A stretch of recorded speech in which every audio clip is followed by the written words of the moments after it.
नमस्कार, आप देख रहे हैं एक संदेश। मैं हूं बालकृष्ण। साथियों, आज का विषय लेकर के आया हूं। देश में हिंदू संतों को, हिंदू संस्कृति, हिंदू सभ्यता के आधार स्तंभों पर हमले लगातार इतिहासों में भी मिलते हैं और वर्तमान स्वतंत्र भारत में भी लाखों की संख्या में मिलेगा। ऐसा ही एक घटना अभी घटित हुआ है। 2 मई 2020 को दिल्ली में एक छत्तीसगढ़ की लड़की अखिल भारतीय गायत्री परिवार या शांति कुंज हरिद्वार, अखिल विश्व ऑल वर्ल्ड होता है, अखिल विश्व गायत्री परिवार शांति कुंज हरिद्वार के जो अभी प्रमुख हैं आदरणीय पूज्य डॉक्टर प्रणव पंड्या जी, जिनके संरक्षण में, मार्गदर्शन में अखिल विश्व गायत्री परिवार पूरे दुनिया भर में करोड़ों करोड़ लोगों के पास अपने भारतीय सनातन संस्कृति सभ्यता के आधार स्तंभों की रक्षा करते हुए अपने भारतीय संस्कृति, भारतीय सभ्यता का देश विदेश में प्रचार प्रसार और संरक्षण कर रही है। अब ऐसे शख्सियत के ऊपर कोई पहली ऐसा हमला तो है नहीं, ऐसा कोई पहला षड्यंत्र नहीं है। देश में करोड़ों ऐसे घटनाएं हैं जिसमें हिंदू संतों को, हिंदू कार्यकर्ताओं को, हिंदू विचारधारा को मानने वाले लोगों को, भारतीय संस्कृति सभ्यता से प्यार करने वाले लोगों को किस प्रकार से षड्यंत्रपूर्वक साजिशन फंसाया गया, प्रताड़ित किया गया, बर्बाद तक कर दिया गया, जान से मार दिया गया। ऐसे हर एक घटनाओं पर लोगों ने अपना ध्यान दिया होगा और बहुत सारा घटना हम सबों के बीच आया होगा। अभी जो घटना आया है हम सबों के सामने, वह है इतने बड़े शख्सियत के ऊपर एक लड़की छत्तीसगढ़ की। यह ध्यान देने वाली बात है, लड़की छत्तीसगढ़ की, छत्तीसगढ़ के जांजगीर ऐसा जिला है, उसके मधुआ गांव की एक लड़की। ऐसा कानूनी प्रावधान है कि उसका नाम उजागर नहीं करना है, इसलिए वरना उसका नाम भी हम लोगों के पास है, नाम भी आप सबों को बताया जा सकता था। परंतु जो आरोप लगाई है वह भी हिंदू लड़की। यहाँ ध्यान देने वाला बात यह है कि यह लड़की जिन्होंने आज पूज्य पांड्या जी के ऊपर रेप का आरोप लगा करके प्राथमिकी दर्ज दिल्ली में करवाया है, 0 FIR करवाया है, वह लड़की 2014 तक उसी शांति कुंज हरिद्वार में अखिल विश्व गायत्री परिवार के आश्रम में रहा करती थी। उन्होंने थाने को दिए गए आवेदन में बताया है कि उसके साथ जून माह में आदरणीय पंड्या जी ने 3 बार रेप किया, 2010 के जून में। इसके बाद उस लड़की का तबीयत खराब रहने लगा, बहुत ज़्यादा रक्तस्राव होने लगा, लगातार तबीयत खराब रहने लगा और वह लड़की लगातार तबीयत खराब रहने के बाद भी 2014 तक उसी आश्रम में टिकी रही। यह सोचने वाला और गंभीर होकर के चिंतन करने वाला बात है। जिस लड़की का 3 बार रेप 2010 के जून में हो चुका है, और रेप का आरोप किसके ऊपर लगा रहे हैं? आदरणीय पंड्या जी के ऊपर, जो गायत्री परिवार के प्रमुख हैं। उनके द्वारा जिस लड़की का बलात्कार हो चुका है, आप हम कोई भी एक सामान्य मनुष्य कल्पना करें, क्या वह लड़की उस आश्रम में, उस संस्थान में फिर 4 साल 5 साल तक लगातार रहेगी? यह सोचने और गंभीर होकर के विचार करने वाला बात है। यहाँ एक साजिश दिख रहा है। 2014 में वह अपना वापस गांव आ जाती है, घर आ जाती है, और आज 2020 में 2010 के घटना को 2020 में जाकर के घर जाने के 6 साल बाद भी उसको याद नहीं आया कि उसके साथ बलात्कार हुआ है। घर जाने के बाद उस लड़की को 6 साल तक कभी एहसास नहीं हुआ। 2014 तक आश्रम में थी तो उसको एहसास नहीं हुआ कि उसके साथ बलात्कार हुआ है। उसको एहसास कब हुआ? 2020 के 2 मई को। कल्पना करिए, अंदाज लगाइए, सोचिए कितना बड़ा षड्यंत्र है और इस षड्यंत्र के पीछे कौन है? यह षड्यंत्र क्यों रचा जा रहा है? एक एक करके हिंदू संतों को फंसाने का षड्यंत्र किसके संरक्षण में रचा जा रहा है और कौन है इसके पीछे? इस पर्दे के पीछे से खेल कौन रहा है? यह पता करने का आप सबों को हक है, अधिकार है और आप पता करिए। भारतीय संस्कृति के आधार स्तंभों के ऊपर ये कोई पहला हमला नहीं है। इसके पहले आप संतों के परिपाटी से देखेंगे तो स्वामी असीमानंद, स्वामी नित्यानंद,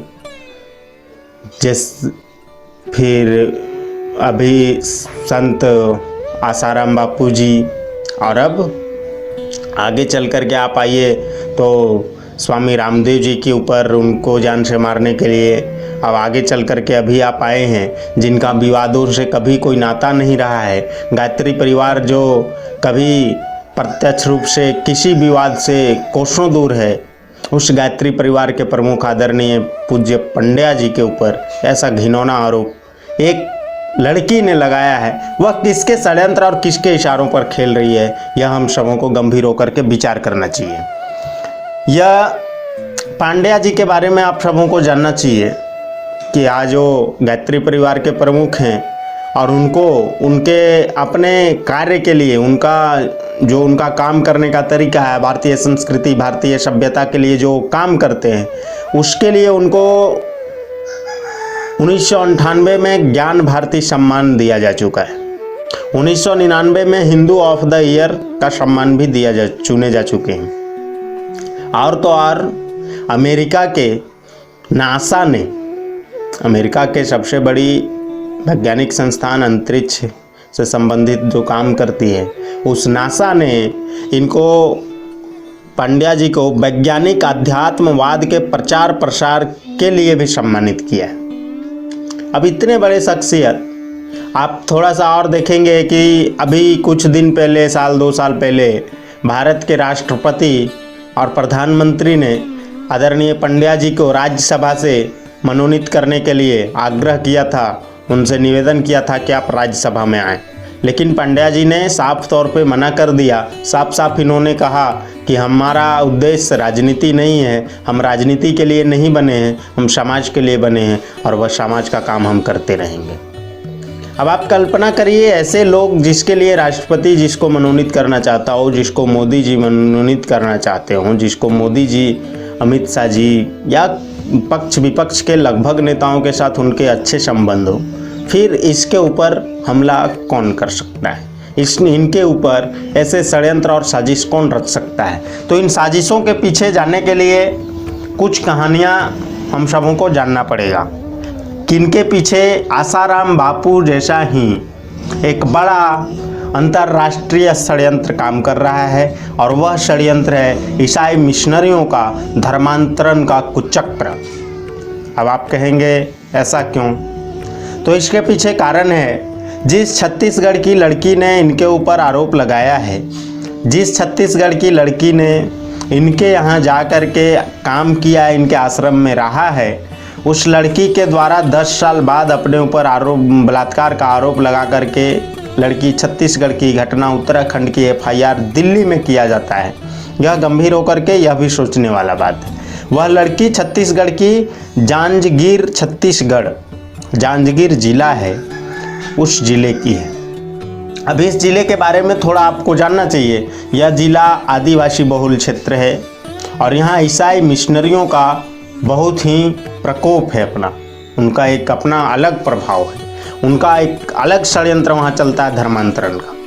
उस जांजगीर जिले में अखिल विश्व गायत्री परिवार का अपना काम बढ़ता है। अखिल विश्व गायत्री परिवार अपना वहाँ विस्तार करती है, लोगों के बीच अपना जो इनका युग निर्माण योजना, अखंड ज्योति जैसे पुस्तिकाएं हैं और अध्ययन के लिए हजारों पुस्तकें हैं, यह पुस्तिकाएं घर घर पहुँचाना शुरू होता है। लोग गायत्री परिवार के विचारधारा को समझना शुरू करते हैं, पढ़ना शुरू करते हैं, और जब समझ में आता है तो कुछ लोग जो सनातन संस्कृति को, हिंदू सभ्यता को, हिंदू जीवन दर्शन को छोड़ करके ईसाई मिशनरियों के हाथों खेल रहे थे, ईसाई मिशनरियों के चंगुल में फंस करके ईसाई बन चुके थे, उन्होंने घर वापसी की। और जब गायत्री परिवार का विस्तार उस क्षेत्र में हुआ तो धर्मांतरण के कामों पर एक प्रकार से ब्रेक लग गया, क्योंकि गायत्री परिवार के जब लोग कार्यकर्ता बने, गायत्री परिवार के सदस्य बने, लोग गायत्री परिवार के साथ जुड़े, तो उस क्षेत्र में धर्मांतरण के किसी भी घटना पर एक्शन आना शुरू हो गया। ऐसे धर्मांतरण के खेलों पर रोक लगाने के लिए ऐसे कार्यकर्ता आगे आने लगे और ईसाई मिशनरियों के खेल को रोकने का प्रयास करने लगे, और आध्यात्मिक चेतना लोगों में आना शुरू हुआ। जब इसके साहित्य को लोगों ने पढ़ा, युग निर्माण योजना, अखंड ज्योति जैसे पत्रिकाओं को लोगों ने पढ़ा, तो उन लोगों को समझ में आया कि भारतीय संस्कृति, भारतीय सभ्यता, भारतीय हिंदू जीवन दर्शन पूरे विश्व में एक है, इसके समानांतर कोई दूसरी व्यवस्था नहीं चल सकती है, इससे बढ़िया दूसरी कोई व्यवस्था नहीं है।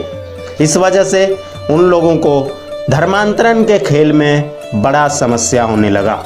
यह धर्मांतरण का खेल छत्तीसगढ़ ही नहीं, पूरे देश भर में ज़्यादा से ज़्यादा आदिवासी क्षेत्रों में, बहुत ज़्यादा तरीके से ग्रामीण सुदूरवर्ती क्षेत्रों में बहुत ज़्यादा तरीके से ईसाई मिशनरियों के द्वारा लगातार चलाया जा रहा है, जिसको रोकने के लिए आसाराम बापू जैसे संत ने प्रयास किया है, जिसके वजह से उनके साथ आज क्या है, आज वह 9 वर्षों 10 वर्षों से जेल में है। उनके ऊपर भी एक लड़की ने ऐसा ही आरोप लगाया है। आज गायत्री परिवार के द्वारा पूरे विश्व में और भारत के उन सुदूरवर्ती ग्रामीण क्षेत्रों में ऐसे धर्मांतरण के कार्यों को रोकने का हर संभव प्रयास किया जा रहा है, जिससे धर्मांतरण के खेल को बहुत बड़ा झटका लगा है, जिसके वजह से ऐसे धर्मांतरण के कुचक्र में शामिल देश में अंतर्राष्ट्रीय गिरोह, देश में अंतर्राष्ट्रीय षड्यंत्रों को अंजाम देने वाले लोग ऐसे घटनाओं को अंजाम दे रहे हैं। यह सीधा सीधी उन लोगों के संरक्षण में, ईसाई मिशनरी के संरक्षण में अपने ही लोगों को तोड़कर, उनको प्रलोभन दे करके, उनको पैसा दे करके, खरीद करके ऐसे संतों को, ऐसे आध्यात्मिक चेतना को आगे बढ़ाने वाले लोगों के ऊपर हमला करवाया जा रहा है। आदिवासी बहुल इलाकों में धर्म परिवर्तन कराने वाला एक विशेष संप्रदाय का इस घटना में संलिप्त है, और वही ईसाई मिशनरी इस घटना का सूत्रधार है। छत्तीसगढ़ के आदिवासी बहुल क्षेत्रों में एक विशेष ईसाई धर्म के लोगों के द्वारा लगातार धर्म परिवर्तन के कार्य में जुटाया गया है। लोगों को एक मिशनरी के ये में मिशन के तहत धर्मांतरण के कार्य को अंजाम देने का प्रयास उस क्षेत्र में किया जा रहा है, जिसको गायत्री परिवार ने रोका है। भोले भाले आदिवासियों को गुमराह करके कराया जा रहा था धर्म परिवर्तन, गायत्री परिवार बन रहा था बाधक। गायत्री परिवार इस धर्मांतरण के खेल में एक हिंदू संस्कृति और सभ्यता को रोकने के लिए ढाल बन करके खड़ा हुआ, जिसके परिणाम स्वरूप ऐसे साजिश और षड्यंत्र रचे गए हैं। गायत्री परिवार के जनजागरण के कार्यों के कारण धर्म परिवर्तन के कार्य को नहीं पा रही थी सफलता। जनवरी 2020 से इस तरह की साजिश को अमलीजामा पहनाने में लगा हुआ था एक ईसाई धार्मिक संगठन। गायत्री परिवार के कारण बड़ी संख्या में हिंदू धर्म से ईसाई बने लोग घर वापसी कर रहे थे। यह सभी कारण है। यह सोचने वाला बात है, यह गंभीर होकर के विचार करने वाला बात है। यह भारतीय सनातन संस्कृति और सभ्यता पर हमले को सोचने, विचारने और पहल करने वाला बात है। हम सबों को मजबूती से ऐसे घटनाओं पर शोध करना चाहिए, ऐसे घटनाओं पर जानकारी जुटानी चाहिए और ऐसे घटनाओं पर सवाल करना चाहिए।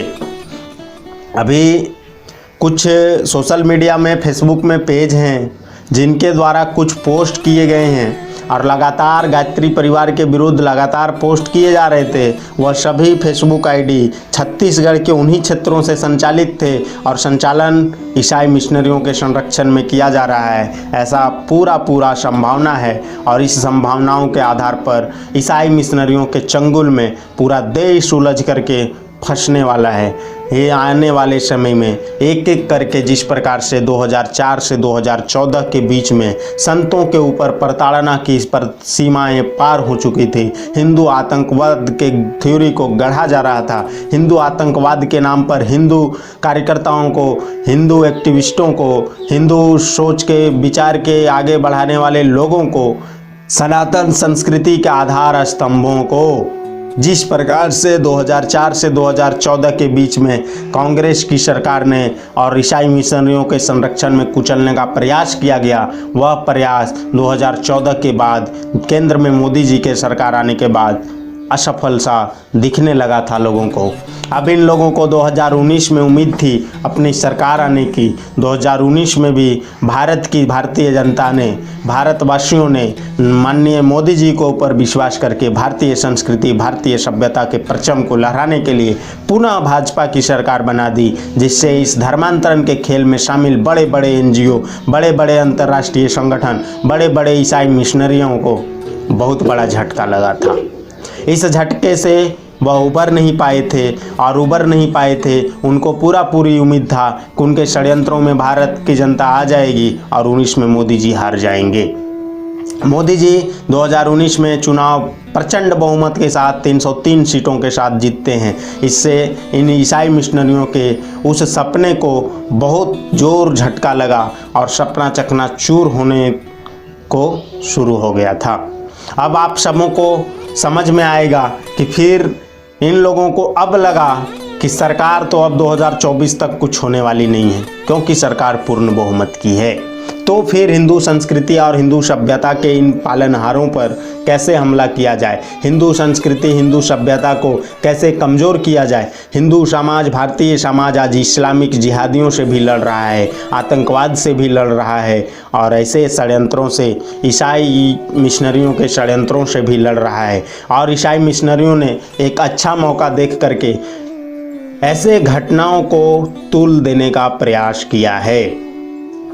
निर्भया रेप कांड के फैसले आने के तुरंत बाद उनकी साजिश थी, जो तमाम न्यूज़ चैनलों को जो शोध किए हैं, ऐसे सुदर्शन न्यूज़ को आप देख सकते हो, एक न्यूज़ है उत्तर भारत लाइव, इसके न्यूज़ को आप देखोगे, अध्ययन करोगे तो समझ में आएगा किस प्रकार से साजिशन इनको फंसाने का बहुत लंबे समय से ईसाई मिशनरियों के द्वारा तैयारी किया गया था। और इस तैयारी को अमली जामा पहनाने का दिन उन लोगों ने तय करके रखा था कि जैसी उन निर्भया के कातिलों को फांसी की सज़ा होगी, वैसे तुरंत देश में मुद्दा गर्म होगा और ऐसे गायत्री परिवार के संरक्षक के ऊपर ऐसा आरोप, संगीन आरोप लगाया जाएगा।